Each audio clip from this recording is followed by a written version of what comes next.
for this.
Dedication and commitment to hold a memorial service. As you see on the gates and the banners as you come in, we state very clearly, we will never forget. We have people here who suffered through 9/11, who have family members who suffered through 9/11. We'll continue to have those people, and we will continue to honor those. And most of all, remember our patriotic experience going through this and what that day meant to all of us. Each of us remember what we were doing that day and watching the TV and standing and looking in amazement at what was coming before our eyes. I know I do, and I'm sure that most of you here do the same. The one thing we want to do tonight is to make sure that this story continues to be told. We've got young people here in the audience who didn't experience this. And this is something that all of us will remember in our history, in our lifetime, as something that we will never forget. And I want to make sure that here my staff shows that gratitude for you coming out and helping us remember. I want to thank the Sheriff's Pipe and Drum, the Santa Clara Sheriff's Pipe and Drum, the Patriot Guard, the Spring Valley, CAL FIRE for coming out each year and supporting us as well.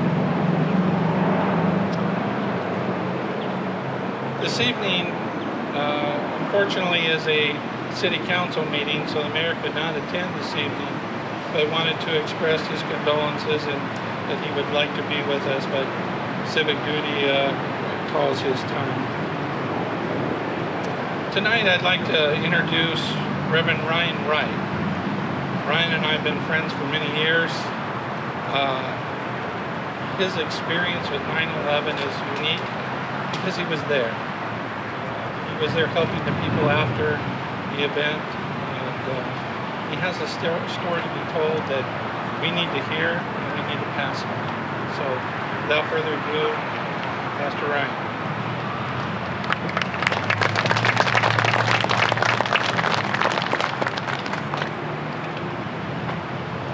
I was a chaplain about 1 week after the attack on the World Trade Center. I found myself staring at the pile. Flames were still coming out of the building, and I served for about 2.5 weeks. And the truth of the matter is, it was an experience that marked my life. I'll never be the same. It's hard to describe. But the truth of the matter is, tonight I'm not here to talk about me.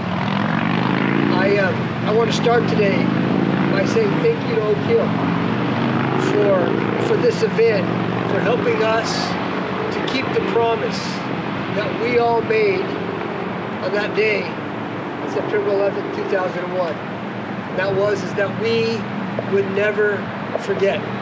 Thank you for being here today. Because by being here today, you're fulfilling the promise that we made, that we would never forget. I understand that each one of you here today, you hit pause on your life. I'm gonna wait. We've arranged for a flyby every 3 to 5 minutes in honor of 9/11. I think that was awesome that we did that. Plus, we're also on the flight pattern. Each one of us here, you put pause. You hit pause on your life to stop today and to come and to remember the events of September 11th, 2001. And we live in an age where things are changing so fast that it is extremely easy for us to forget. As a matter of fact, sometimes it's just hard for me to remember what the news cycle was a week ago, let alone remembering the big news of 17 years ago. But tonight we're here because we have chosen not to forget. I pray that we would never forget that innocent people were attacked on that day. That this was not a simple act of war, but an atrocity against humanity. I pray that we would never forget that brave civilians stepped up on Flight 93 and fought for their lives. May we never lose the will to stand for what is right, no matter how high the cost. May we never forget the unity we experienced in the days, weeks, and months that followed. It was then that Republicans held hands with Democrats and actually looked like they enjoyed it. People of all faiths stopped and prayed together. We joined together with each other no matter the color of a person's skin. We were reminded that day that we really are the United States of America. May we never, ever forget that.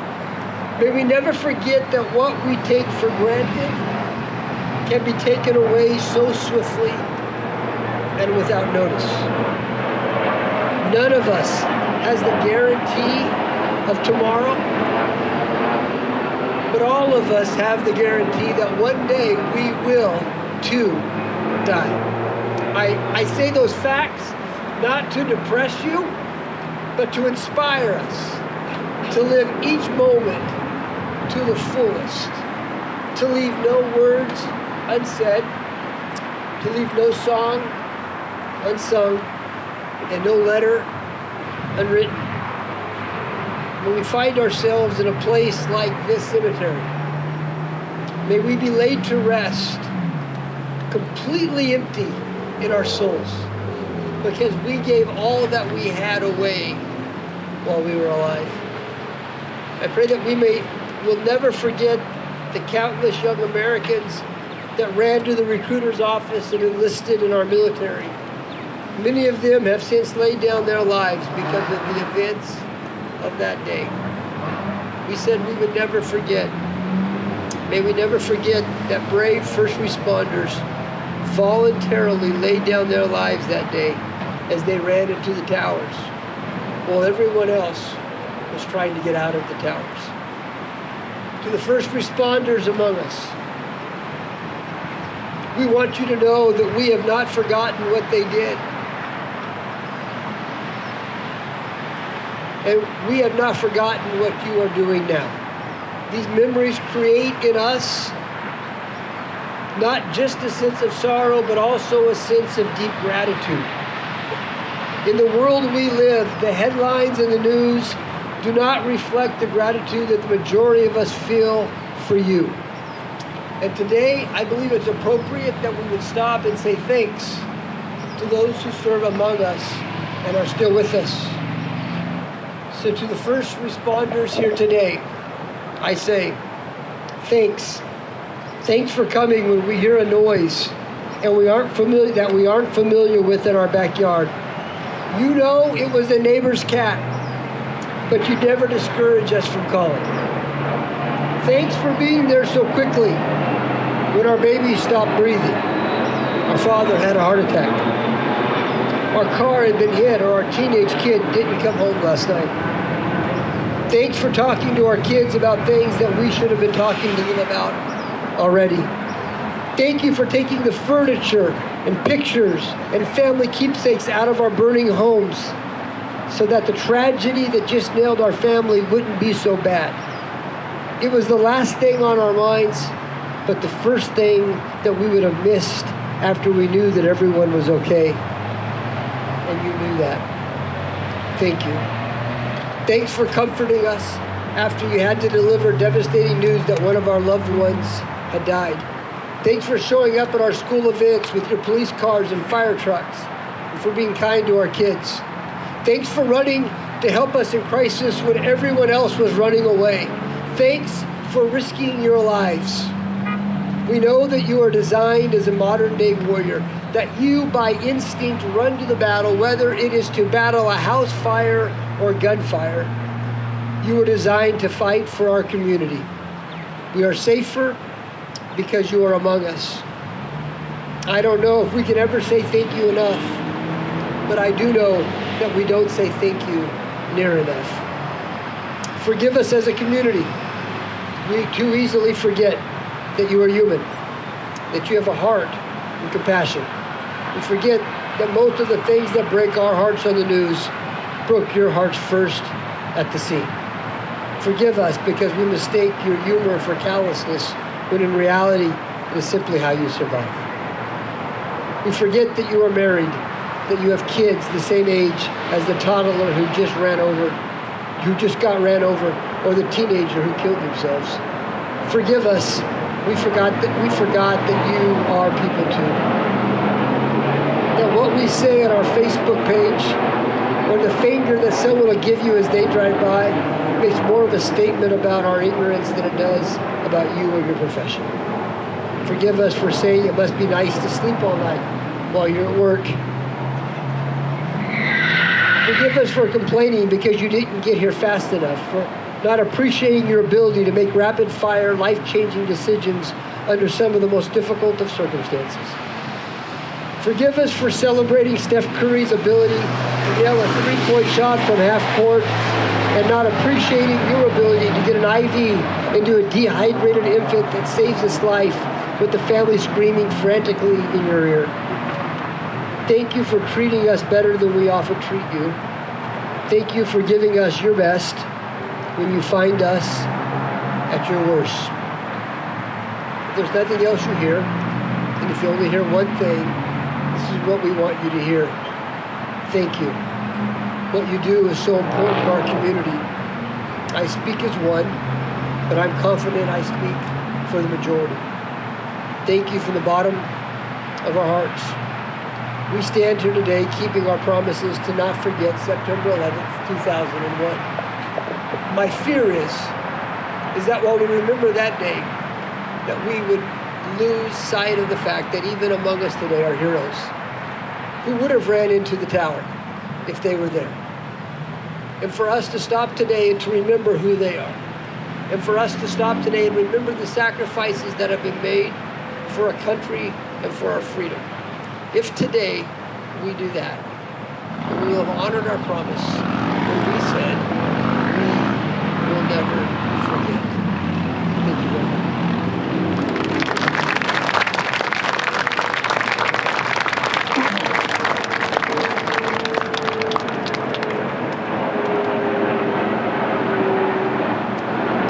Each year, we present wreaths, and we ask those who are especially attached to those wreaths and the meaning of those wreaths to present them. Tonight, I'd like to read for you some of the events that happened and those who are representing the wreaths this evening. The wreath is to honor the lives of those who responded to the attacks, those who responded to our country's call to duty, and those who survived to tell the story of a nation in mourning and the pride and resilience to overcome. On September 11, 2001, 19 terrorists smuggled box cutters and knives through security at 3 East Coast airports and boarded 4 early morning flights bound for California. Chosen because the planes were loaded with fuel for a long transcontinental journey. Soon after takeoff, the terrorists commandeered the 4 planes and took the controls, transforming ordinary passenger jets into guided missiles. At 8:45 a.m. on a clear Tuesday morning, an American Airlines Boeing 767 loaded with 20,000 gallons of jet fuel crashed into the North Tower of the World Trade Center in New York City. The impact left a gaping, burning hole near the 80th floor of the 110-story skyscraper, instantly killing hundreds of people and trapping hundreds more in the higher floors. As the evacuation of the tower and its twin got underway, television cameras broadcasted live images of what initially appeared to be a freak accident. Then 18 minutes after the first plane hit, a second Boeing 767, United Airlines Flight 175, appeared out of the sky, turned sharply toward the World Trade Center, and sliced into the South Tower near the 60th floor. The collision caused a massive explosion that showered burning debris over surrounding buildings and onto the streets below. It immediately became clear that America was under attack. Carrying the wreath this evening, representing the World Trade Center civilians, are members of the AmeriCorps Volunteers.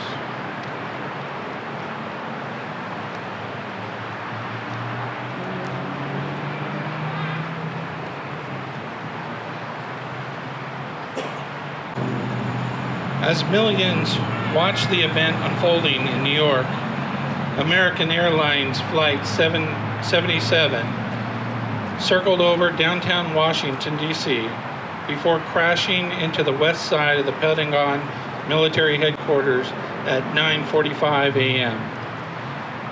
Jet fuel from the Boeing 757 caused a devastating inferno that led to the structural collapse of a portion of the giant concrete building, which is the headquarters of the U.S. Department of Defense. All told, 175 military personnel and civilians were killed in the Pentagon, along with 64 people aboard the airliner. This evening, carrying the wreath, representing the Pentagon, are Francis McVeigh and Jean Finucchi of the United Veterans Council of Santa Clara County.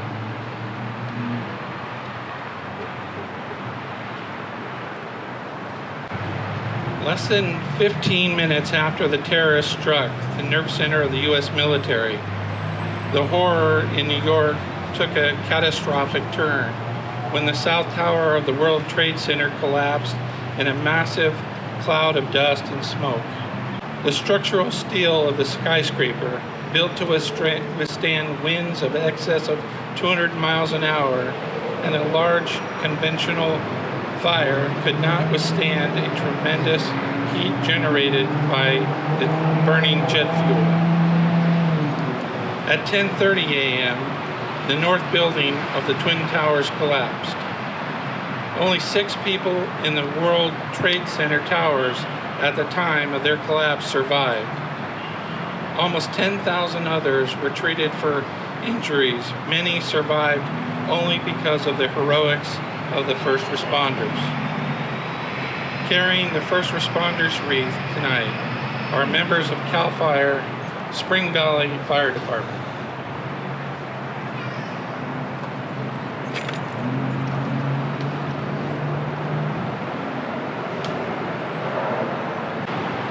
Meanwhile, a 4th California-bound plane, United Flight 93, was hijacked about 40 minutes after leaving Newark Liberty International Airport in New Jersey. Because the plane had been delayed in taking off, passengers on board learned of the events in New York and Washington via cell phone and airphone calls to the ground. Knowing that the aircraft was not returning to an airport as the hijackers claimed, a group of passengers and flight attendants planned an insurrection.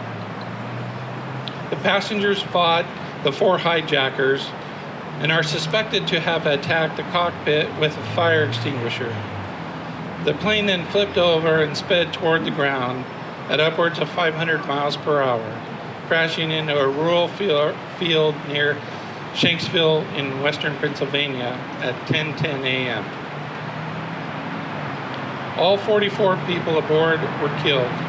Its intended target is not known, but the theories include the White House, the U.S. Capitol, the Camp David presidential retreat in Maryland, or one of the several nuclear power plants along the eastern seaboard. We honor the heroics of the crew and passengers of Flight 93 with this memorial tribute behind me. Within the Oak Hill Cemetery lies the remains of Jason Dahl, one of the pilots of Flight 93. We are privileged to have members of his family here this evening. Also joining us here this evening is Steve Kessinger. Steve is a retired United Airlines pilot. He and Jason were good friends and had flown as a pilot and co-pilot on the same flight just a week prior to 9/11. Carrying the Flight 93 wreath this evening, representing the Dahl family, is Bill Heinrich and Steve Kessinger.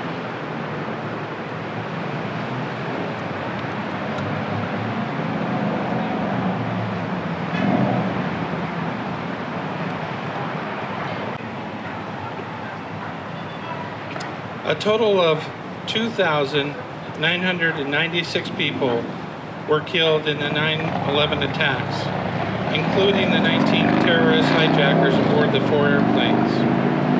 At the World Trade Center, 2,763 died after the 2 planes slammed into the Twin Towers. That figure includes 343 firefighters and paramedics, 23 New York City police officers, and 37 Port Authority police officers who were struggling to complete an evacuation of the buildings and save the office workers trapped on the higher floors. At the Pentagon, 189 people were killed, including 64 on American Flight 77, the airliner that struck the building. On Flight 93, 44 people died when the plane crash landed in the Pennsylvania field. Representing the survivors and carrying that wreath is Mark Zappa and Efren Ayala, members of the Patriot Guard Riders.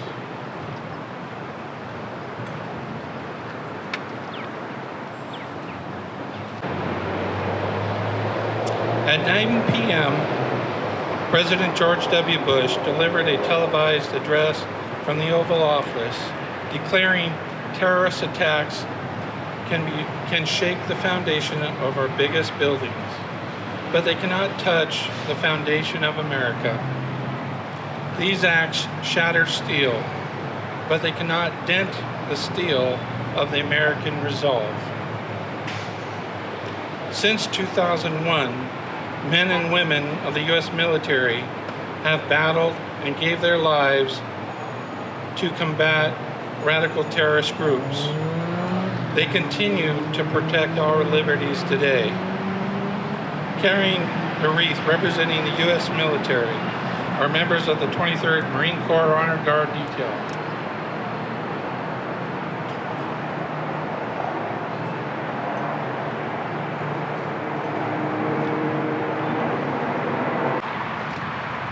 Different members of the family, many return out year after year.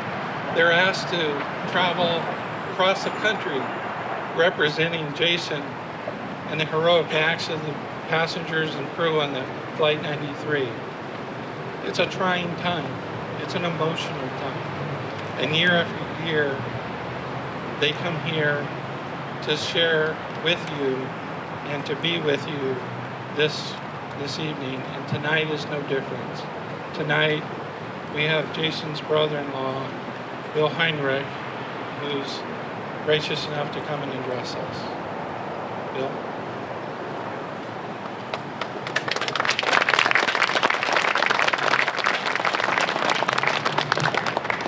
Good evening, friends. And I'm calling you friends because you've crossed the line from being guests or bypassers. You cared enough to show up. You must be friends. First, I'd like to thank both Bill and the staff. I've been working on this. I'll get to some of the other stuff in a minute. Not only do you help us surrender our loved ones, but you commemorate and celebrate their lives in the community. And we are eternally grateful for that.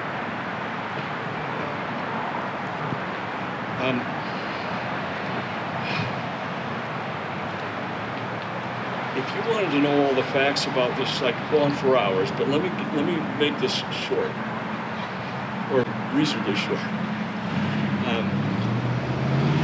Jason, I still feel privileged to have married into the Dahl family.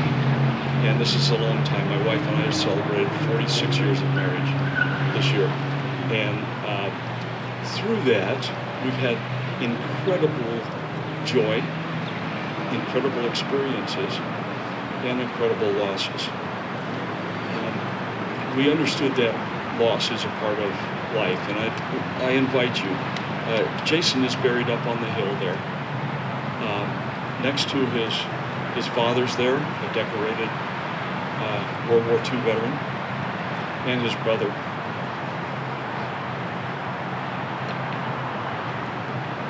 Who I helped bury when he did not come home from Vietnam. So the family has had this immeasurable service and loss. And still we have maintained almost a privilege to be a part of this. This is life, and we're living, a day-to-day thing. So, Jason was a wonderful kid, and I met him when I was 11 or 12 when I started dating his beautiful daughter. I got a picture of her in my wallet if you'd like to see her sometime. Great kid, local kid. If you know the area, Jason went to Hillsdale School, which is now Jason Dahl Elementary School. He went to Silverdale Junior High. He went to Andrew Hill High School and graduated from San Jose State before he became the long winding road to flying with United. I have this problem with Jason that I've got a pin here. Jason died when he was 41 years old, and he is forever youthful. He would be 61 in November. That's how the time, or he's 43. He'd be 61 in November. So the family, it's tough to see him as anybody but this smiling, kind-hearted, outgoing, loving person. Okay? And then I carry another button here. This is his brother, Kenneth Dahl, 19, and died coming home from Vietnam. So we used to refer to that between Kenneth. You know, when family gets around and you start being obnoxious or joking, that we refer to that as the Dahl luck. Anyway, Jason, their family was wonderful. We have had extraordinary times together.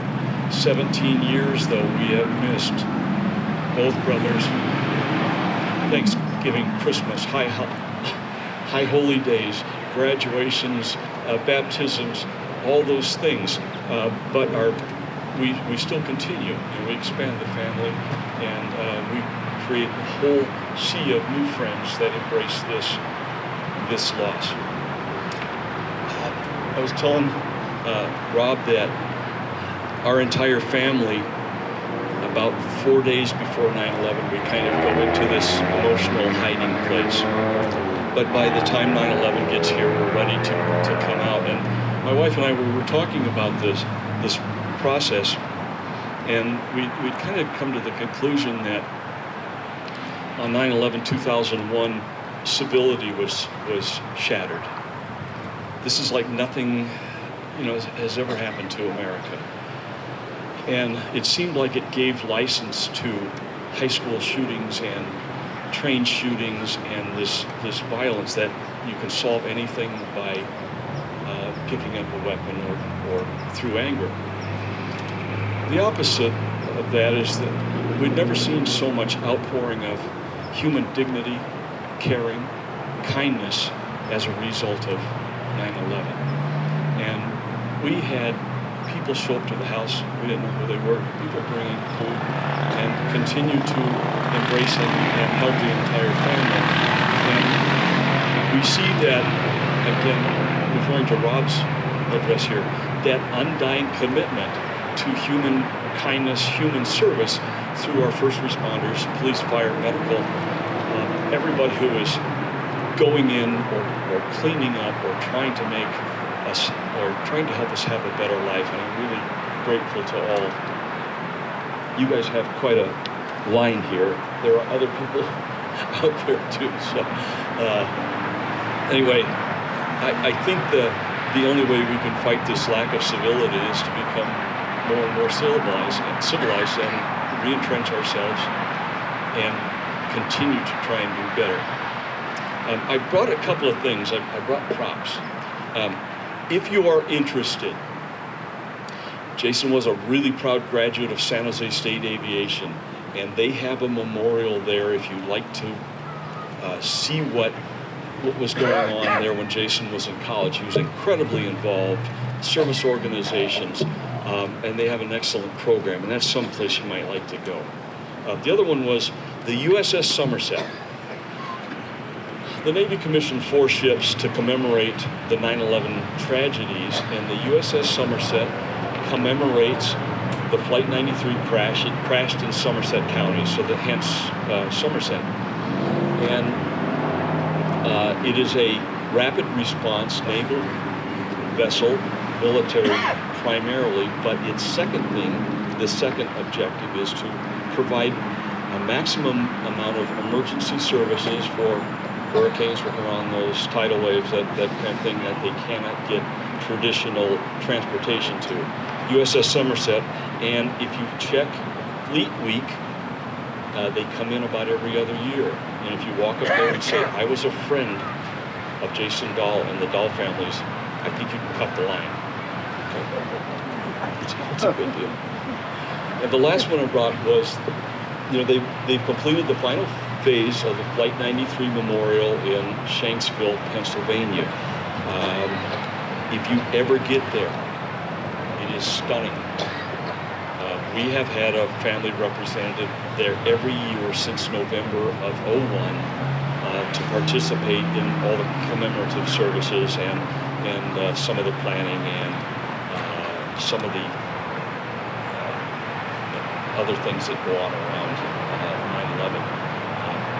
It is a stunning example of our expression of freedom, integrity, outpouring of humanity, kindness. It is a couple of days in Pennsylvania. If you haven't been there, it's green, cool, and raining today. It's something we don't get to see very often. So, thanks, Rob, for having me up here, and we'll see you again next year. We rotate. We're in. My wife is in. We live in Hollister, so she's in San Benito County doing the VA's commemoration there, and the family continues to get more spread apart, but we still like to respond to these, and it is just such a joy. I think there are more people here this year than last year, so it's growing, and your unwavering commitment to this is just awe-inspiring. Thank you very much.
Folks, again, I want to thank you for coming and sharing with us.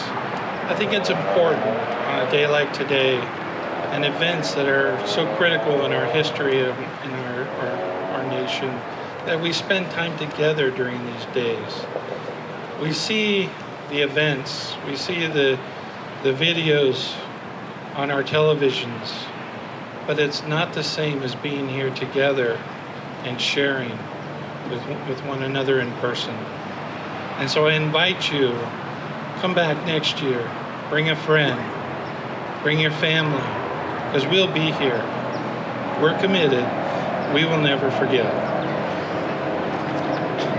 In closing, I'd like to ask you one more time, please, to stand, and together we have Gabriel Torres come forward and close this tonight's ceremony. God bless America, land that I love. Stand beside her and guide her through the night with the light from above. From the mountains to the prairies to the oceans white with foam. God bless America, my home, sweet home. God bless America, my home, sweet home.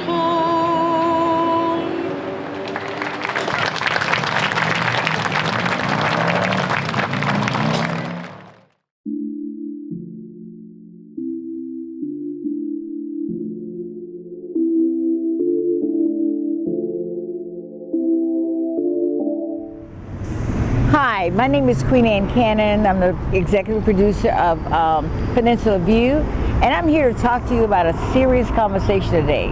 The conversation is something that we don't talk about, but we should talk about, and I want to tell you why. My son was 35, and he died suddenly. I had no idea what to do. I had no idea what to say. I had no idea what to do. Not only what to do, what all it took.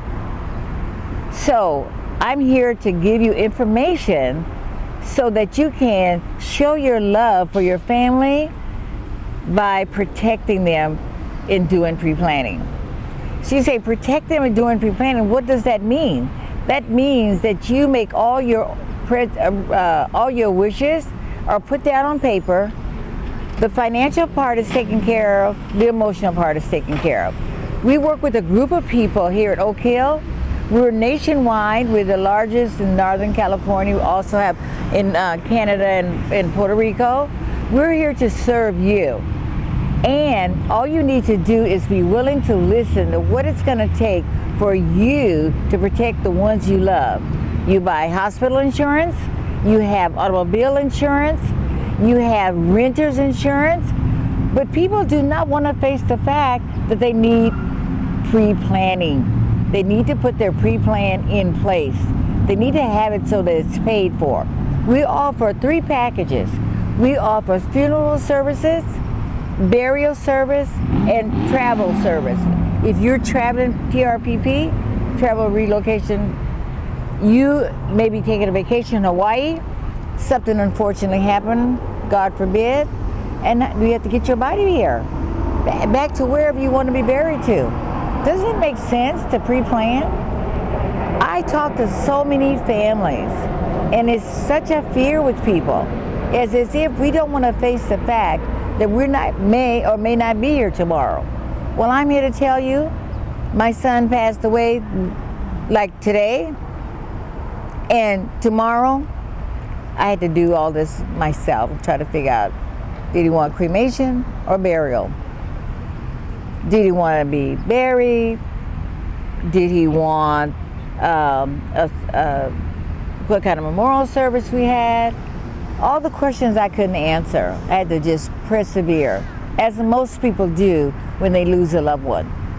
And that's why I'm such a passion for this job, because of the service we provide for people so that they can relieve their families of the stress, the emotional stress and the financial stress at that time.